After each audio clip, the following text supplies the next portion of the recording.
राजनीति। मैं Congress party Maharashtra OBC अध्यक्ष हूँ।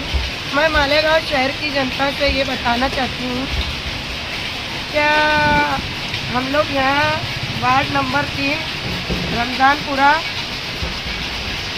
में कई बरस से रह रहे हैं, यानी 20-25-30 बरस से हम लोग रह रहे हैं। हम लोग ने कुछ डेवलपमेंट करा, कुछ हमने मेहनत करे, कुछ गटर लाए, ये लाए, वो लाए, जो भी करे हम लोग ने मेहनत।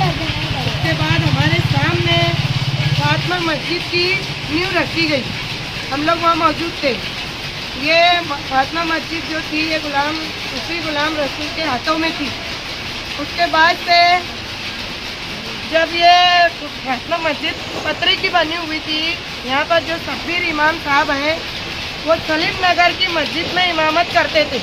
वहाँ से ये हकाले गए तो सूफी गुलाम रसूल साहब ने इनको जगह दी और यहाँ पे पनाह दी।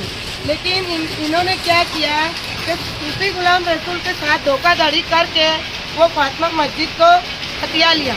उसके बाद पूरी आवाम को, पूरी जनता को ये सब वाक़या मालूम है। लेकिन फिर भी वो मस्जिद का मामला था, हम लोग समझे कि भाई कोई बात नहीं, जान दो, हमें तो सिर्फ इमाम साहब चाहिए, चाहे सूफी गुलाम रसूल हो या शब्बीर हफीज जी हो। लेकिन आज शब्बीर हफीज जी ने हमारे साथ जो किया है वो एकदम गलत है, क्योंकि शब्बीर जो हफीज जी है ना, इनका काम सिर्फ और सिर्फ इमामत करना है। लेकिन ये राजनीति में घुसकर इन्होंने धोखा किया है। पहले धोखा किया है हम लोग के साथ, हम लोग बर्दाश्त करेंगे। लेकिन आज इन्होंने ऐसा किया है। 25-30 सालों से ये जो ज़मीन है फातिमा मस्जिद के पीछे की वो ओपन है, वहाँ गंदगी, इतने सारे पानी का डाब जो जमा हुआ था। हम लोग की बहुत सालों से ये मेहनत थी, हमने मेहनत करे लेकिन हमें कामयाबी नहीं मिली। फिर हम लोग ने वापस से मेहनत करे। हम यहाँ पे 2 महीने पहले 2024 में म्यूनसिपाल्टी के कारपोरेशन के कमिश्नर साहब को यहाँ विजिट पे लाए। उन्होंने पूरा तहकीकात करा, देखा, उन्होंने हमारे हालात देखे और ये फैसला किया कि वाकई में यहाँ गंदगी है और वाकई में यहाँ तकलीफ़ है। तो वो हिसाब से वहाँ एक रोड, पक्की सीमेंट का रोड अभी हाल ही में बना है, वो 15 दिन हुआ। और फातिमा मस्जिद के पीछे की जो ज़मीन है, जहाँ वाल कंपाउंड का, हमने उनसे कहा था कि हम इसको यहाँ वाल कंपाउंड बनाना है, तो उन्होंने हमारी बात को कबूल किया और हमारा प्रस्ताव जो था वो पास किया और वो टेंडर को हमने भरा, वो पास हुआ। लेकिन हमें धोखा मिला। वो धोखा इसलिए मिला, ये शब्बीर इमाम साहब, इनका काम इमामत करना है, लेकिन ये राजनीति में घुसकर उनका साथ माजी एमएलए उन्होंने दिया। ये कल एमएलए थे, आज ये 2024 में उम्मीदवारी करना चाहते हैं, लेकिन इनका काम था इंसाफ करना, इन्होंने हमारे साथ इंसाफ नहीं किया। जब टेंडर खुला हमारे साथ गलत किया। तो जब टेंडर खुला तो 4 पाकिट थे वहाँ पर, 4 पाकिट, और लोगों ने भी टेंडर भरा, हमने भी टेंडर भरा। लेकिन जो माजी एमएलए थे उन्होंने इमाम साहब के कहने के ऊपर इन्होंने पूरे महल्ले से तहकीकात करना था, जब इमाम साहब की बात को मानना था। और इन्होंने क्या किया, हमारे पाकिट को कारपोरेशन में खुलने ही नहीं दिया। वहाँ दादागिरी करी, वहाँ एकदम जोर जबरदस्ती करे, इन्होंने साहब लोगों को डराया, धमकाया। और जो था टेंडर वो ने उनके नाम पे लिया और उनका जो था नुमाइंदा, उसको वो टेंडर खुलवाया। तो मेरे मालेगांव शहर की आवाम से ये गुजारिश है कि ये माजी एमएलए कल भी धोखा करते थे आवाम के साथ और आने वाले वक्त में भी धोखा करेंगे। इन्होंने हमारे साथ इंसाफ नहीं की। और जब ये इमाम साहब ने वहाँ इब्तिदा की, अभी अगले हफ्ते में इब्तिदा थी ये वाल कंपाउंड की, वो इब्तिदा में इन्होंने कहा कि हम बहुत अर्थ से और बहुत सालों से ये कंपाउंड के लिए मेहनत कर रहे। अरे तो भाई इमाम साहब, जब आप बहुत सालों से मेहनत कर रहे थे तो क्यों आप कामयाब नहीं हुए, क्यों आपको सफलता नहीं मिली? जब हम खड़े हुए, हमने कमिश्नर साहब को लाए, कमिश्नर साहब ने मीडिया के सामने उस जगह के लिए ओके किया और जो हमारे हालात को समझा और हमारे टेंडर को पास किया। जब क्यों ये आप खड़े हुए और बोल रहे हम कई सालों से मेहनत कर रहे थे?